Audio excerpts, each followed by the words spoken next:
Hey YouTube, Darren here. Kind of an update as to what all's going on after the fiasco of yesterday. Let's just keep that between me, you, and Redneck Computer Geek. How about that? Worked on this and worked on it. Couldn't get the damn thing cranked. And I had left it in gear. How about that? So, what we're going to do today, I did get it cranked. I did a little quick joke video of it yesterday evening for Redneck Computer Geek, and it would not run on its own though, so I know the carburetor is going to have to be cleaned out. So what we're going to do is we're going to take it, throw it in the ultrasonic dip tank, the cleaner, and hopefully get this thing moving. Okay guys, this is the carburetor. It's an LMT carburetor. It's got the plastic shroud. So usually when they have the plastic shrouds on them, they have these upturned intakes that flow into the air cleaner right here. So we're going to take this guy apart, clean it. It also has the anti-backfire solenoid. If it works, they're worth $1 million. If they don't work, they're not worth a dime. So I'm going to take this guy off and clean it out. Who knows, the thing may work. And we're going to see what we got.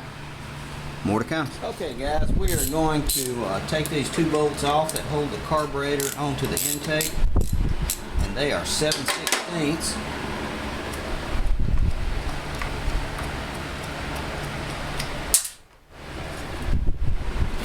And then throw these in the bucket. We're going to take the little bolts out, and those guys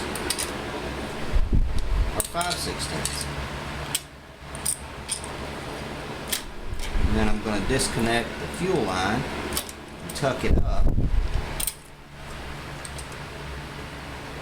Another 5/16.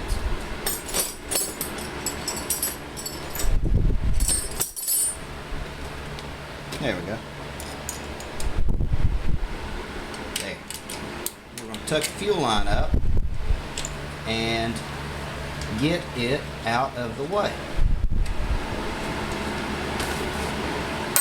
More to come, guys. But before we do any more, I want to give a shout out to the people that have subscribed, and also mention that this video is also to show something to Chevy Roberts, how to change the little intake on the carburetor. Chevy Roberts, this is for you, man. And Caleb896, thanks for subscribing. Dave Spurlock, S-P-U-R-L-O-C-K, that's 2 words. 2 and 4 engines, that's all 1 word. Thanks for subscribing, guys. And now, Chevy Roberts, we're going to get to your request there. Hold on just a second. More to come. Okay, this is an LMT carburetor off of a Briggs & Stratton engine, and you can see LMT. It's just a style or a type of carburetor, I guess would be the best way to say it. But it's made for Briggs & Stratton, and it's pretty common. This is what you need to move. So you can actually pop this off, turn it, and move it. But you have to be careful. The gasoline can make these nozzles brittle.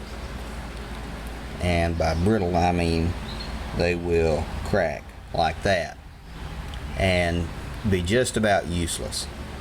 So the good thing is you can reorder these from Briggs & Stratton. These are order parts. So hold on just a second, more to come. Okay guys, now we're back. You can take this, let's call it the fuel inlet. You can take this and you can turn it. You do not want to do this a whole lot, because you're going to strip out the plastic that's in contact with the metal, and you also, like I said, you stand a good chance of breaking because this is so brittle from the fuel. If this does develop a fuel leak, what I have used before is Teflon tape. Put 2 or 3 swipes around the the teeth on the inside of the fitting, the brass fitting right there, that this slides over, push it on. It'll work in a pinch. Like I said, you can reorder these when they get broken, and you can reposition them. You just don't want to do it a lot. So I hope that's what you were looking for, Chevy. More to come. We got the carburetor off, and that anti-backfire solenoid, it had pretty much crapped out. It was all rusted and corroded. So I've got everything sitting in the dip tank, cooking, and so we should have it out in just a couple of minutes. More to come. Okay, guys, this is all cleaned up. I'm going to run some wire through the channels, make sure everything is good. Man, that thing does good. I'm actually going to use one of my new bowl gasket kits, because I ended up having to beat this one up a little bit to get the anti-backfire solenoid out. So I'm going to use that. Shouldn't have any problems with it. And I always check this to make sure there's no fluid in it. It's not leaking. I don't hear anything sloshing, so that should be good. So we're going to get this all put back together, see if we can crank this thing. More to come. Okay, guys, now carb's all back in, everything's cleaned out. We are going to see if we can get some juice to this thing and turn it over. More to come.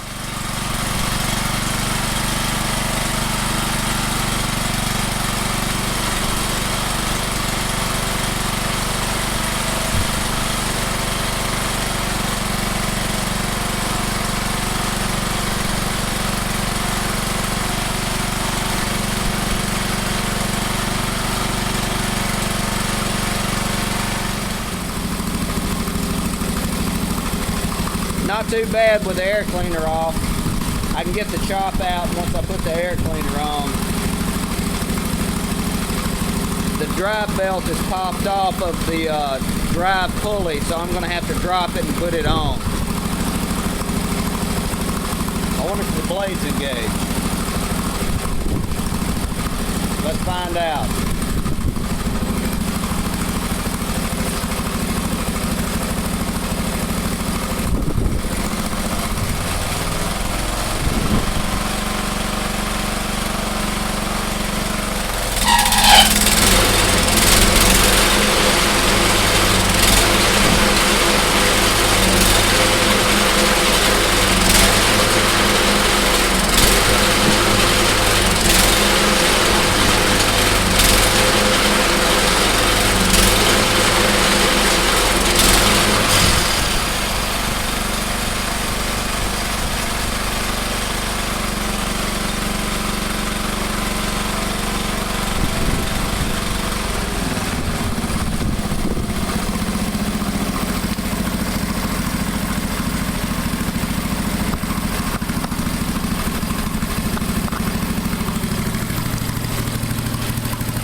That was a pain in the butt, but we got it.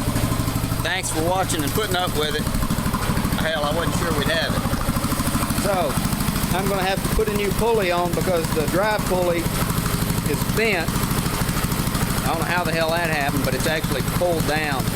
I've got 5 or 6 of them, so that won't be a problem. I'll put those back on there, and hopefully that will resolve the drive problem. Thanks for watching, guys. Go make some mayhem.